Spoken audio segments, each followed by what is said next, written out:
the Democrats are now saying the quiet part out loud increasingly. And it's amazing. All they had to do was not be crazy. It's all they had to do, and they were completely incapable of doing it. And so they continue to be utterly and completely insane.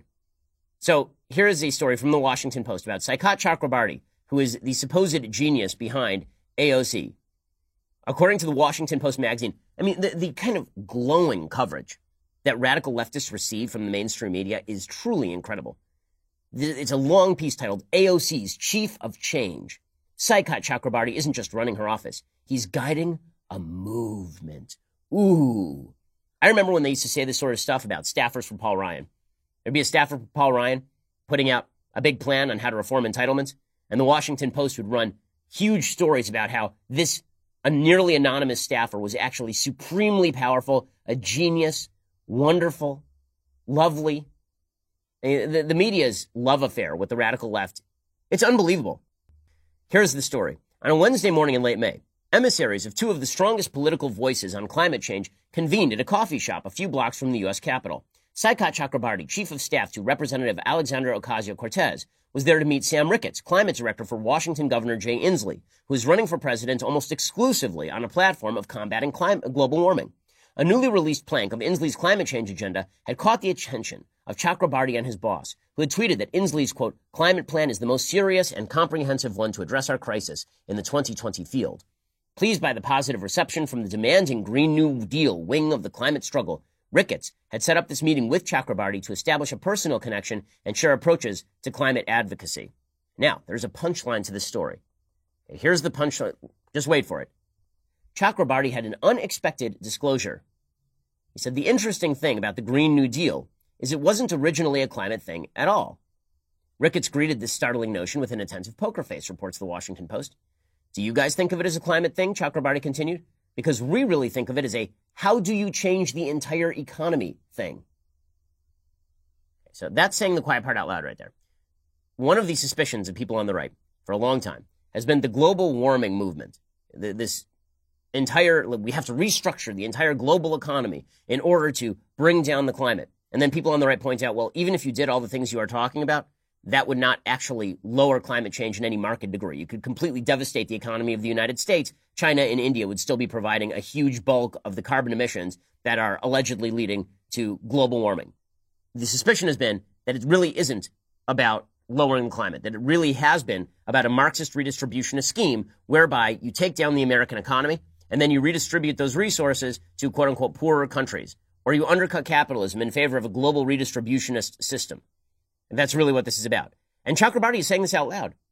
Right? Chakrabarti is saying what we are doing is we are using global warming as basically the opening for us to restructure the entire American economy.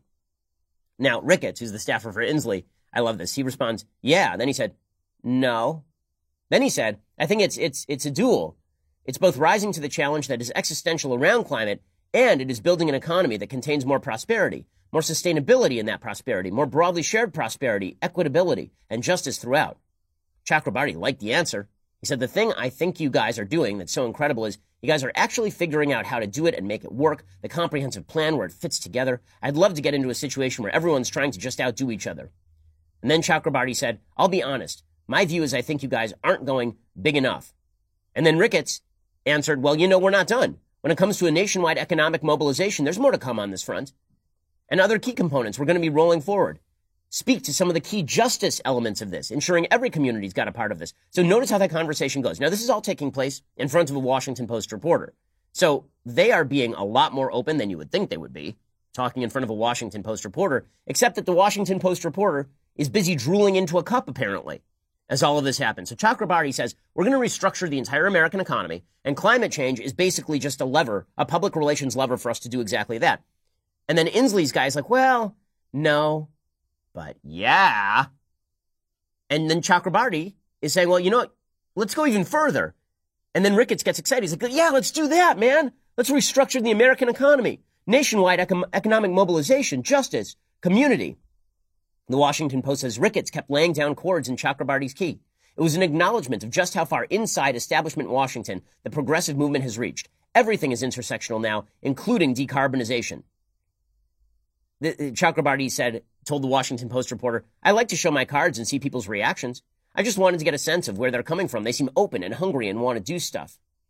Amazing. Wow. And then, of course, we get 4,000 words of absolute drool with regard to Chakrabarty from the Washington Post. Now, the left has moved so far to the left now that Chakrabarty, being posited as a hero, openly saying that the Green New Deal is not about being green. It is much more about the New Deal. That all this really is about restructuring the entirety of the American economy. You think that's a strong pitch to the vast majority of Americans who are looking at rising wages, who are looking at a Dow Jones Industrial Average above 27,000, who are looking at an unemployment rate of 3.7% and saying to themselves, what we really need is a radical restructuring of this economy? You think this is a strong pitch? But this is where Democrats are going. This is where they are going. And this is where the Democrats are completely misreading the tea leaves here. It's pretty amazing. They have mistaken the fact that people find Trump to be an off-putting personality for the idea that everything Trump says is not only wrong, but 100% wrong.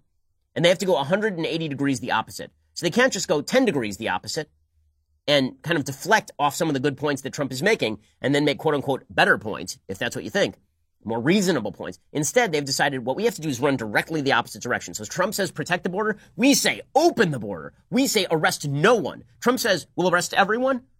Instead of us saying, well, no, we'll arrest some people, we'll arrest no one, and we'll encourage more people to cross that border, and we'll disband the Department of Homeland Security, and we'll make it a non-criminal offense to cross between points of entry. We'll encourage people to swim that Rio Grande. We'll encourage people to overstay their visas. President Trump says, I don't believe in climate change. I think climate change is a hoax. It's a Chinese hoax, yada, yada. Instead of Democrats saying, no, it's not a hoax, but we are not going to sink the United States economy. We're going to come up with some reasonable plans for government funding of decarbonization facilities, which is a new thing they're trying out in Britain right now. Instead of them saying, you know, there are certain ways that we can sort of curb our use of carbon, instead of them being reasonable about any of this, they're out there saying, you know what we're going to do? We're going to radically restructure the entire American economy along the lines of World War II. So Trump says climate change doesn't exist. Not only does it exist, it is the greatest crisis that has ever faced humanity, and we are going to seize control of the means of production the way that we did in World War II effectively, and then we're going to restructure the entire American economy on the back. You think that's a winning message, guys? You really think that most Americans aren't going to look at that and go, whoa, this Trump guy's weird, but you guys are out of your minds? You really think that's the direction this is going to go? If Democrats think this is a winning proposition, I don't know. They're high. It's unbelievable. I mean, they're in Colorado smoking up dope with Governor Paulos. It's unreal.